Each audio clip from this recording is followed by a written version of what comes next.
Bonjour à tous.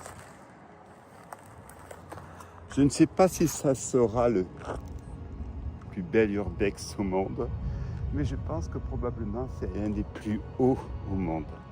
Il doit bien y avoir, 2, 4, 6, 8, 10, 12, 13 ou 14 étages à peu près. Alors vous êtes sur la chaîne Urbex Clément, sur YouTube. Vous avez également Instagram, abandonnette.urbex.org. Il nous manque les drapeaux. Là, ils n'y sont plus. Ça serait donc les drapeaux de la Bulgarie. Je suis en Bulgarie. Alors, c'est la première fois que je tombe sur un immeuble aussi haut, ici en Bulgarie, abandonné. On va le faire ensemble. Mais j'ai déjà fait une partie. Je ne vous dis pas, ma journée en termes d'escalier, ça va être assez conséquent. Alors, Bulgarie, que puis-je dire de la Bulgarie? Pays de l'urbex, pays des casernes abandonnées. Je n'arrête pas de visiter des casernes et là c'est plutôt, j'ai l'impression que c'est une sorte d'atelier qui était par étage ou un immeuble où on louait les étages à des entreprises. Chaque étage avait son entreprise ou quelques-unes en avaient un ou deux. Alors tenez, vous avez même encore le téléphone si vous voulez louer un étage. Que puis-je dire? Je suis dans la ville de Roussé. Russe ou Russé, je ne sais pas comment il faut dire. Donc je suis ici en Birmanie où nous allons visiter ensemble cet immeuble abandonné. Alors, si vous n'êtes pas abonné à ma chaîne, pensez à vous abonner. Alors je vous préviens tout de suite, l'ascenseur ne fonctionne pas pour deux raisons. Un, je pense que la facture d'électricité n'a pas été honorée. C'est une chose. Et je pense que les contrôles réglementaires n'ont pas dû être effectués depuis, je dirais, des dizaines d'années. Oui, vous comprenez tout de suite en voyant les ascenseurs que cet immeuble doit être abandonné depuis au moins une trentaine d'années. 1989, la chute du mur de Berlin. Décembre 89, après le baiser de la mort. La Bulgarie, un emplacement stratégique dans le cadre des satellites de l'Union République Socialiste Soviétique, va également chuter. Ça perdra toute sa foi, toute cette défense de ces 150 000 militaires, de toutes ces casernes qu'on trouve partout. Et je pense que toute cette économie qui était, excusez-moi, tenue à bout de bras, superficielle, s'écroule. Elle s'écroule et laissant sur le bas le système. Europe faisant, depuis le 1er janvier, maintenant l'euro est la monnaie nationale. Et l'Europe vient aider, j'espère même accentuer le phénomène du renouveau économique pour les habitants. C'est tout le mal que j'en fais. Allons-y pour cette exploration. Donc ici, en Albanie, en Bulgarie.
2 autres, une à Varsovie, l'université, c'est un grand ami, pareil, tout est sur lui, tous les étages, et une à Moscou, qui était complètement en science, pareil, l'étage.